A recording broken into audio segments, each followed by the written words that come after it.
One car, one mission to make Nurburgring history. That was the ideology that Ford used when creating the Mustang GTD, a now very successful sports car that has really surpassed all of our expectations. The Mustang GTD really only had one goal in mind, and that was to beat the Europeans on their home court. American muscle cars have always sort of been known to be kind of sluggish when it came to agility, but Ford wasn't really that big of a fan of that stereotype. So unlike other companies, Ford actually wanted to do something about it. The Mustang GTD is an 815 horsepower, 212 mile/hour top speed beast, and I really mean that it's a beast. And it hit an astonishing Nürburgring lap time of 6 minutes and 57.8 seconds. It's not quite at GT3 RS levels like Ford wants it to be, but it is right there, right next to the Porsche 918 Spyder, which is super impressive. Around the track, at least for production cars, this Mustang GTD is by far the fastest American production car to be zooming around this track. And in a world of Lambos, Porsches, BMWs, this Mustang is really holding its own. In this video, I'm going to tell you guys some things that make the Mustang GTD really special. And I'm also going to tell you guys some cars that it beat, because the list of cars that this vehicle has defeated is really insane. And if you're liking the video so far, please make sure to subscribe, as literally 99% of you guys are not subscribed. This is no regular Mustang. This Mustang is barely street legal. This Mustang has some things in it that really separate it from other production cars. For example, it has Multimatic DSSV, which stands for Dynamic Suspension Spool Valve Technology. This isn't really any new technology. I mean, this has been found in race cars all across the world, but the difference here is that it's slapped into a production car. To put it simple, this is sort of a dynamic/variable suspension setup where you can change its stiffness, which a lot of cars already do, and this one can actually change its ride height. So once you go into track mode, which is where this car exceeds, you could lower the ride height by 40 millimeters at the push of a button. Everything that was put in this Mustang has just one goal in common,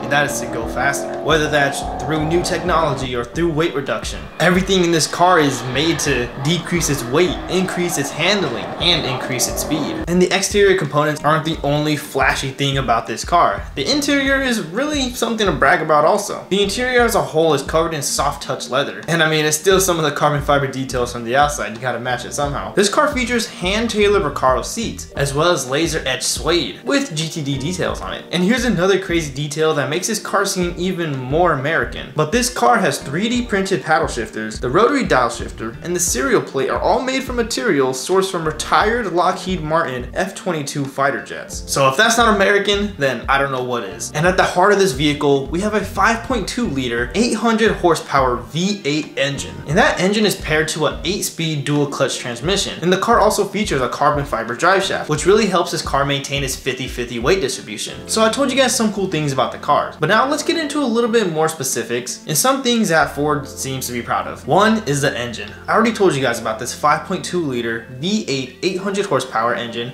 made it to an 8-speed transmission. And to me, that just seems like a recipe for greatness. And like I said, that 8-speed transmission was connected to a carbon fiber drive shaft. And along with the body parts made out of carbon fiber, weight-saving materials such as titanium that was used in the exhaust. All this together helps the Mustang GTD maintain a 50-50 weight distribution. And if the Nürburgring was your ultimate goal for this car, then a 50-50 weight distribution is very much needed. And another crazy thing that really isn't talked about is this model-specific, state-of-the-art, semi-active suspension. The Mustang GTD suspension features a unique, short long arm front suspension that provides enhanced lateral stiffness and improved kinematics, especially in high G cornering. Combine that with the previously mentioned ride height adjuster, and you have a car that could really take on the track, and it could even deal with those pesky American roads. Another huge advancement for this car is its dry sump oil system. Traditional oil systems store oil in an oil pan, but a dry sump oil system has a separate reserve and a separate pump system to constantly keep the engine at peak performance. So it's basically just a way to make sure your engine always has sufficient amounts of oil, because we all know that low oil levels in an engine can be catastrophic. And when it comes to track cars, we know that stopping power is just as important as acceleration. And that is why the Mustang GTD is equipped with enormous 6-piston Brembo brakes, forged in ceramic to achieve maximum performance. And I mean, I think it's kind of funny that this is something you have to include in your brochure for the car, but this car has plenty of multi-purpose functional vents. It's funny I have to kind of explain this because, you know, there are a lot of sports cars that come out, not really $300,000 sports cars, but a lot of cheaper ones have a lot of fake vents on it that really do nothing. So Ford wants you guys to know that your vents work, and they do two things at once. Because the way these are designed is they keep the brakes and other internals cool, as well as reduce reducing lift and drag. And these vents achieve that by releasing built-up air pressure from inside the wheel arches. And it's just those small details that really keep this car planted to the ground, and something that got this car its record in the first place. This car, like I previously mentioned, has a titanium exhaust. And I'm sorry, but I've never been able to pronounce this, but it has a titanium Akrapovic exhaust system. And Ford is pretty proud of this exhaust. They really want people to know who it is when someone comes